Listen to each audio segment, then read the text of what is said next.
we want to confirm that by this definition here, we really have a representation defined on the tensor product of the carrier spaces of the two representations gamma mu and gamma nu.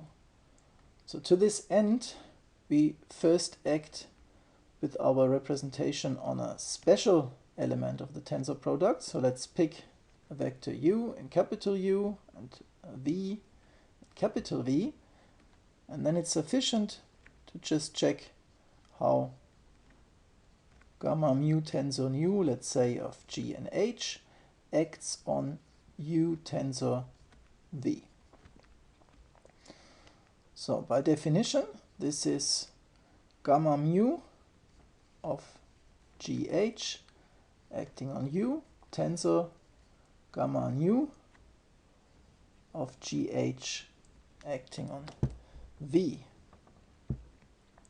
Now we have gamma nu and gamma mu are representations, so we can write this as gamma mu of G, gamma mu of H acting on U, tensor gamma nu of G, gamma nu of H acting on V.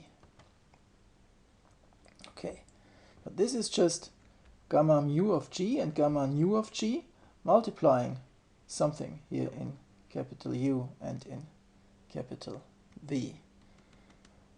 So we can rewrite this as gamma mu tensor nu of G acting on gamma mu of H on U and gamma nu of H on V. And finally, that's gamma mu tensor nu of G times gamma mu tensor nu of H acting on U tensor V. So we see that on these tensor products, it's really a representation. And now this is the typical argument how you work with tensor products. This is something linear. So if we know how we act on these, then we know that it acts in the same way. We can extend it by linearity on arbitrary elements of the tensor product. Because arbitrary elements of the tensor product are just linear combinations of elements of the form we just considered. And if you're not 100% familiar with this kind of argument, then have a look at the recap of tensor products, which I added at the end of today's instruction sheet.